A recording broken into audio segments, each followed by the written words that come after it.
So we're doing another episode with the smoker this week, and this week we're doing pork belly tacos, and we're going to assemble them in 3 different ways. We're going to do one that's sort of fajita style with sauteed onions and bell peppers and an avocado cream salsa on top, and another with diced avocados and tomatoes and a chipotle sour cream salsa, and the last one's going to be done with a spicy pineapple salsa. They're going to be really good. And again, we are using an inexpensive smoker on this, so the best way to do this is to start it on here and finish it in the oven. This thing doesn't maintain temperature very well, and it's kind of a pain in the ass to work with, so we're going to infuse the smoke on this, and we're going to cook it in the oven. That's how we're going to do it. So for now, let's go in and get our pork bellies ready. So when you come across pork belly at the supermarket, you're not usually going to run into the entire cut. Usually you're going to run into sectioned off pieces like you see here. And what you want to look for with these are ones that have a little bit more meat that's on them, because you are paying the same price, so it is worth kind of digging through the stack a little bit. And I would also do the same thing when you're shopping for bacon. Okay, so on the topic of whether to leave the skin attached or not, most of the pieces you run into are still going to have it attached, and I generally think of this as something that if you were to slowly render it out and crisp it up, you would leave it on, but if you're not doing that, it's really not worth it. And in fact, today what that's going to do is going to interfere with the salt being able to reach the meat. So I'm going to go ahead and remove it and then proceed. So for pre-preparation ideas, you've got a few different options. Brines and marinades are pretty popular. I'm going to go with a simple spice rub today.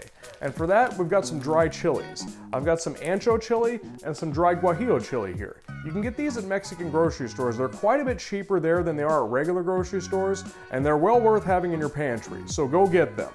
Okay, for the spice rub, simply combine 1 tablespoon from each of the chili powders along with 1 tablespoon each of oregano and garlic powder, and to that add 2 tablespoons of brown sugar. This one's a pretty simple one, just equal parts of everything and double up on the brown sugar. And just as with the ribs from last week, we're going to apply the salt and the rub separately from each other, and that's because the amount of salt needed is dependent upon the thickness of the cut, and the amount of rub needed is based on the amount of surface area. And once you've got the meat seasoned up, wrap the whole thing in plastic wrap and place it over a sheet tray to go into the refrigerator. The sheet tray will keep any messes under control. Okay, so these are ready to go into the refrigerator now, and they're going to spend about 2 or 3 hours in there. I would prefer overnight, but shit happens and I didn't manage my time very well, so it is what it is. If you do better than me, go overnight. If not, do with what you have. So to get the fire started, I'm going to be using the chimney starter this week. You could always use lighter fluid if you want to, if that's what you have, and start it directly inside of the smoker box, but this is what we're going with today. And to get this thing going, we're going to flip it upside down, and we're going to stuff it with a bunch of newspaper. And you don't want to put too much inside of here because then the fire won't get started, but you want to make sure you give it enough fuel to actually get going. So that should be good for now. Go ahead and flip it over. And I'm going to be using briquettes this week. Actually, these are the applewood briquettes, and they have these little wood shavings inside of them. I don't know how well you can see them. I don't know how much of a difference that's going to make, but that's what we're going with. So just fill the top up.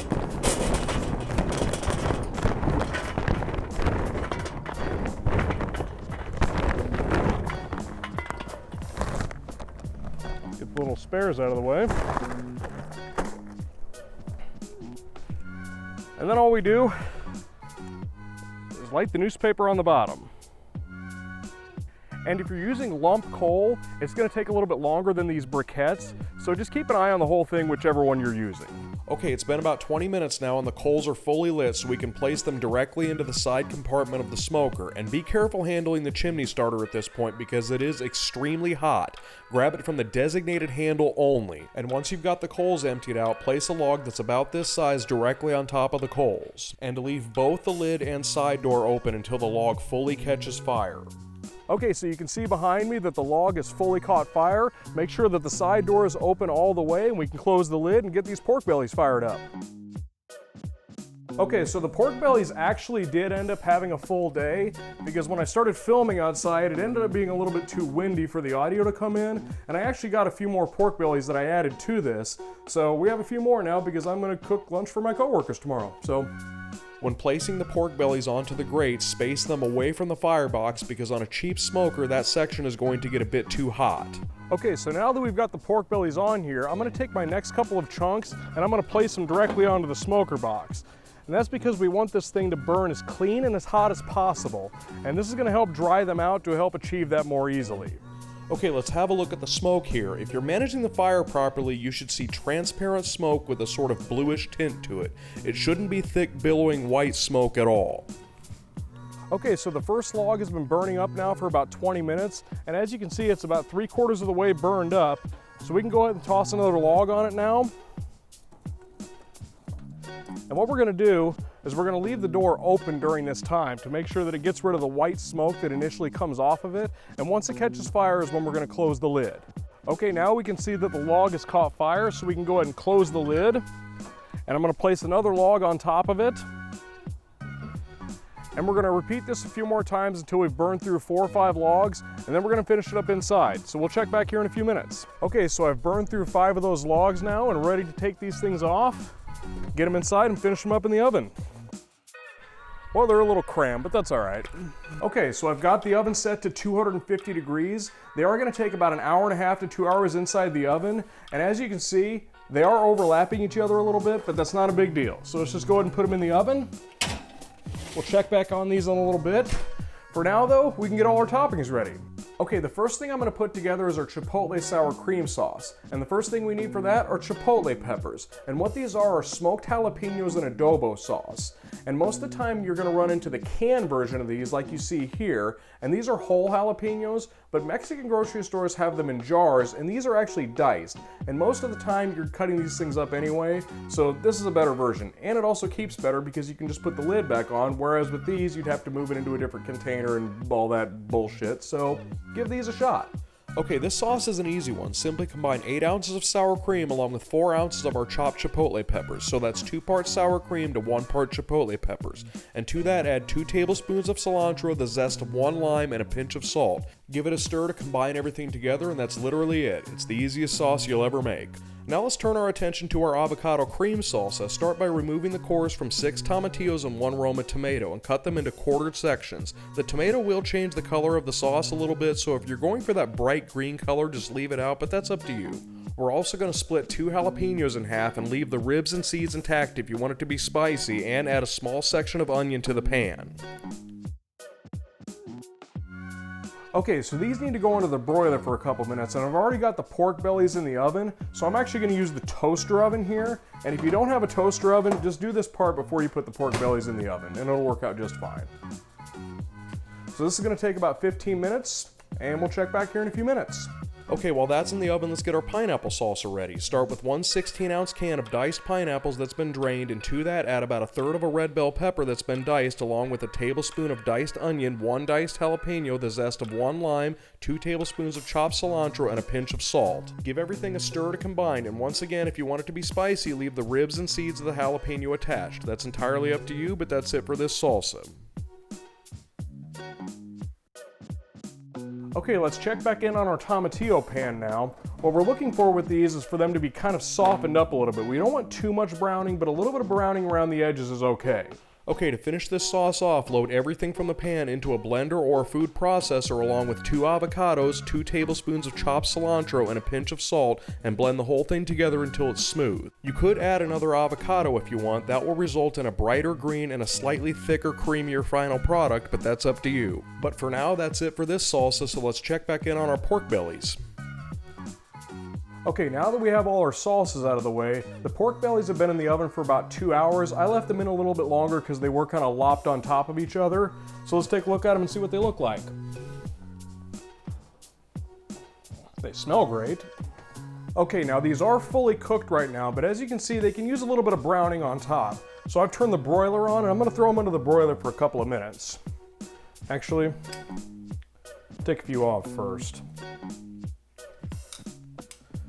Because right now, you don't want the pan to be overloaded. Back in we go.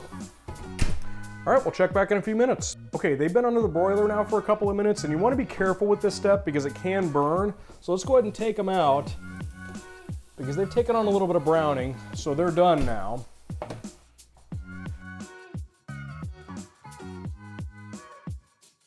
Okay, so now these need to rest now for about 10 or 15 minutes. So let's get our fajita ingredients ready while these are resting. Actually, before we get the onions and bell peppers going, we need to get our tortillas going. And normally what you do is you put a little bit of oil in a pan and cook them one by one. That's kind of a pain in the ass. So I've wrapped a whole bunch of them in foil. I'm just gonna put them in the oven set to 350 until we're ready to eat. This does work, so give it a shot.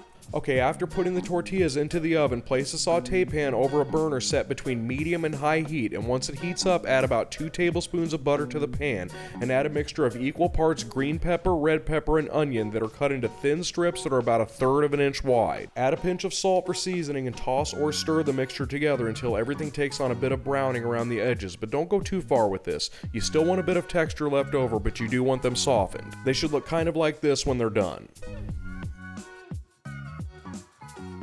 Okay, now we've got our fajita ingredients done, our tortillas are hot, so let's cut into one of these pork bellies, see what it looks like, and get this whole thing plated up. So in the interest of getting a good look at what the cross-section cut of this thing looks like, I'd say it turned out pretty good, especially for a low-end smoker. It's got a fairly decent smoke ring for only spending a little over an hour in the smoker. And things take a lot less time than what you might think to take on good smoke flavor.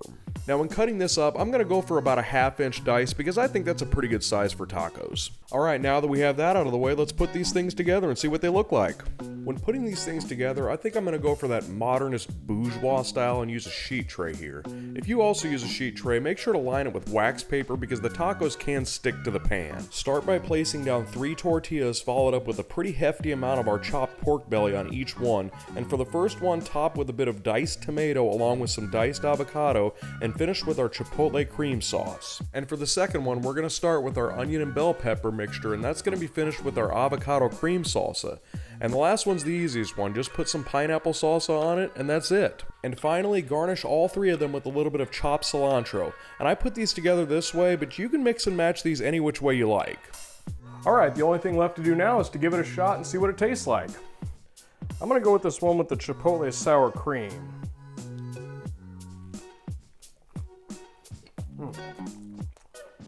It is really good. And by the way, you can put these things together any which way you want and mix and match however you want. And that's actually the end of the video, so thanks for tuning in. See you next time.